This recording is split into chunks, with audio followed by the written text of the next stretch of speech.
In our special edition on education, today we have with us Dr. Simon Mak, Vice Chancellor of Universal AI University. I am at their amazing 4-acre. What's the size of this campus?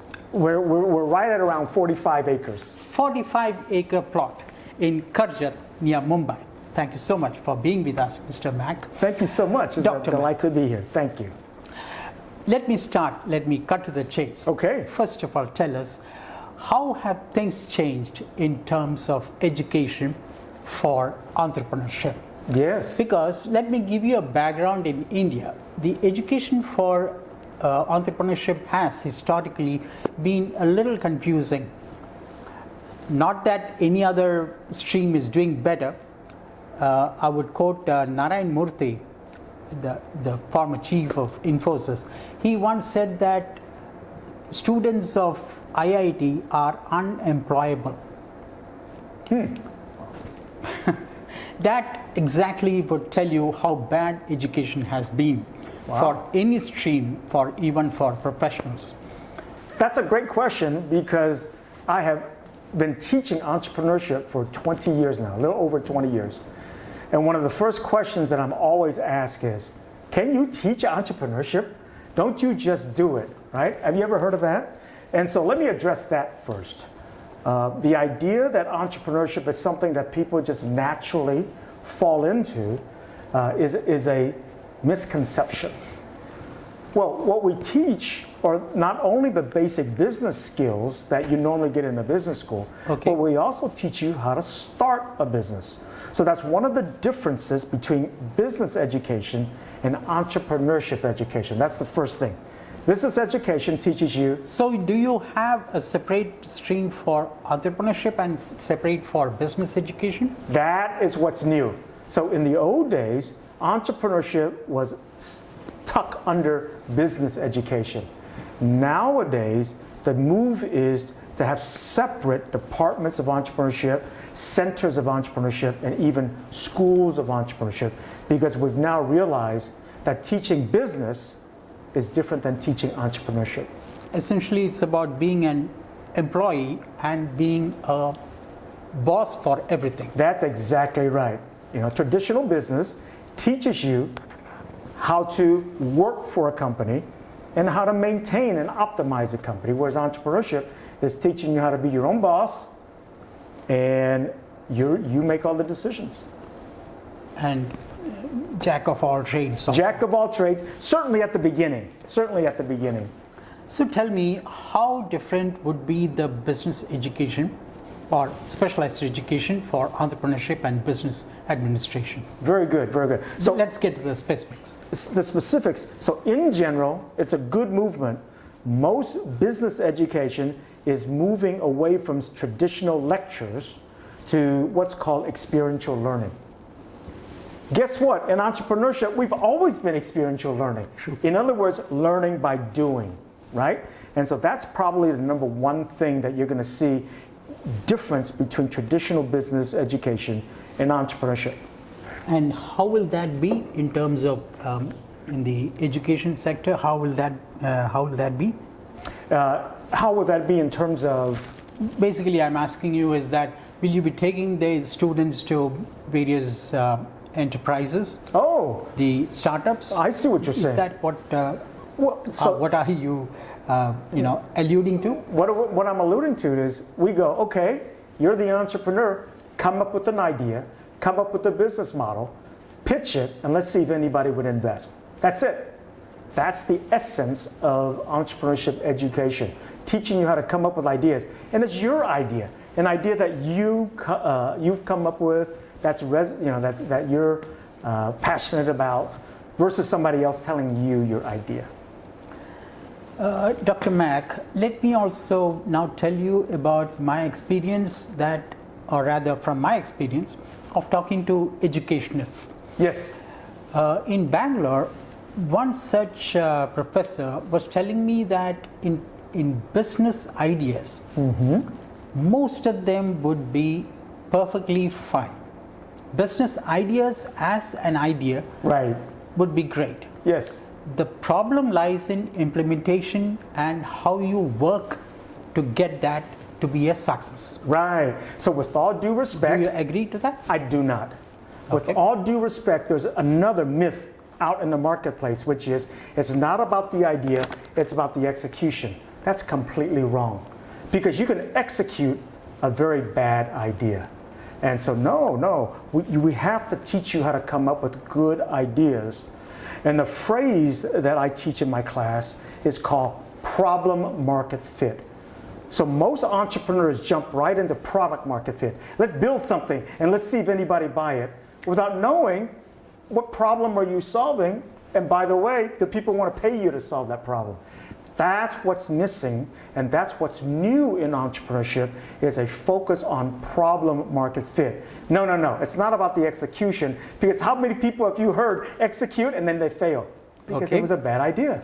Also, if that is what you're saying, Dr. Mak, there are probably hundreds of such ideas floating in the market, That's right. which has got no sense at all, Right. on one hand. Yes. On the flip side of that argument would be, when you watch somebody coming on Shark Tank and Yes. talking about some idea, Yes. you would say, who will buy this? I It know. looks ridiculous. I know. It sounds ridiculous, looks ridiculous. Yes.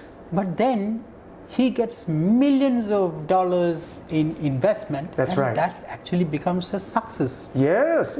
So, it cuts both ways.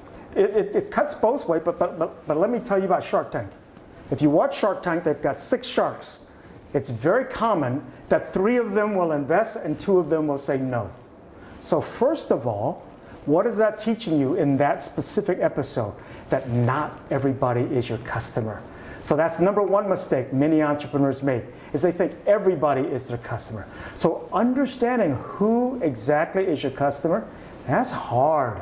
And so you have to understand who exactly is your customer. Now, if you understand who is your customer, then the next question is, how many customers are there? And is there enough customers to help you make payroll? Is there enough customers to help you survive? Now we're talking about the real element of execution when it comes to entrepreneurship. Okay.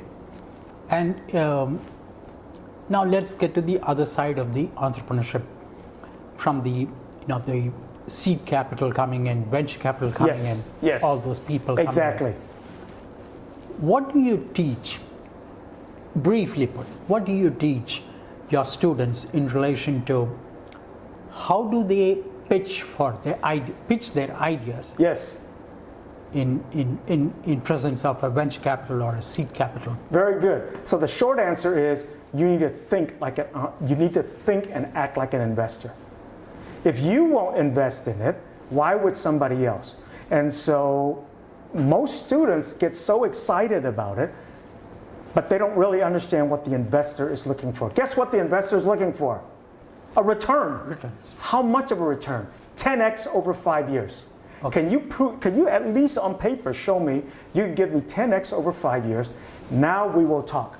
But most entrepreneurs don't know how to make that calculation. Well, where do you learn how to make that calculation? In an entrepreneurship class. Okay. That reminds me of how Google, the promoters of Google, Yes. went to their investors, Yes. and how they had no clue of how to convert their idea. Right. Okay? And the investor actually told them that this seems to be $1 billion idea. Yes. And it was proved right. Right. It's the biggest company in the world. Right. So it's not very wrong for entrepreneurs not to understand how to monetize their idea. Sure. Well, so their example is a little bit different. They were in Silicon Valley. In Silicon Valley, they have experienced Yes, I guess investors Warren Buffett. who can see into these things. Okay. All right? That's not the rest of the world. The rest of the world, you have to prove to them, why do you think I can get a 10x return in 5 years? And so we got to be very careful. Everybody wants to copy Silicon Valley. You can't. You can't copy Silicon Valley. You can't duplicate it. You have to look at the investors who are in your ecosystem and what do they understand? All right. Some are private equity investors. What they're only looking for is 2 to 3 times return, maybe over 10 years. And then there's venture capitalists who are looking for at least 10 times return. And so understanding who is in your ecosystem for raising capital is another thing that only entrepreneurship classes teach. In terms of entrepreneurship or even education in entrepreneurship, Yes. how different is America Okay. with Southeast Asia and South Asia? Okay. You represent both sides. Yes, yes. That's a perfect question to so ask. for your audience, I only arrived in India just this past week. Okay. But I spend my life in America. Yeah. I think the main difference is the openness to experimentation, not to failure. There's a misnomer when I travel around the world that they would say, oh, you Americans, you love failure. That is not true. We don't love failure just like anybody else. But you know what we do love? But there is to no experiment. stigma. There is no stigma to failure in US. Well, it depends. If you're in Silicon Valley, of course not. In other parts of the U.S., absolutely. Really? Oh, of course, of course. That's why that's why venture capital is mainly on the East Coast and West Coast. Oh. Because the rest of America, the investors in particular, right, have not caught up with this embracing of experimentation and trying new things. And so even in America, there are pockets and areas where that's not very prevalent, and it's reflected in where the venture capital is deployed. So do you actually teach something called the elevator pitch? Or, Yes, you know, yes, I do. the log lines, you know. Yes, I do. Yes, I do. do? So for your audience, an elevator pitch basically means you're in a building and you go into an elevator and you just happen to walk next to a famous shark, for example, by the name of Mark Cuban. And he asks you, hey, what is your name and what do you do? And you basically have approximately 30 seconds while the elevator is going to the top to pitch this shark on your idea. Sure. So we sure do. Elevator pitches are 30 seconds, 1 minute to 90 seconds. But the trick to an elevator pitch is you've got 8 seconds to capture my attention. Otherwise, the rest of the 22 seconds, I'm thinking of something else. True. Okay. Okay. Actually, this cuts across many industries. Yes. You know, even in filmmaking, students are taught that you have to get a log line. Log line is probably in about 50 to 100 words. You should be able to tell what kind of film you are making. Yes. Okay. It's a perfect analogy, and believe it or not, to help my students learn how to make a better pitch, we actually go to the arts department, the theater, the drama department. Okay. Because the key to a successful pitch is to tell a story. Exactly. See, entrepreneurs don't tell story. What do they talk about? The product. They tell you the product, they tell you the feature, but they forget the story. And who are classic storytellers? People in theater. Okay. Okay. So, taking off from there, how do students learn to make a felt demand in the society Yes. into a success story? Can you tell us briefly? Well, so I think the first thing is you need to, going back to problem market fit, you need to solve a problem that is such a painful problem that many people are experiencing. Okay? So another thing that I teach students is how do you balance marketing? Well, if you're solving a very, very difficult problem that many people are experiencing, you don't have to worry about marketing. Okay. The word will catch on fire.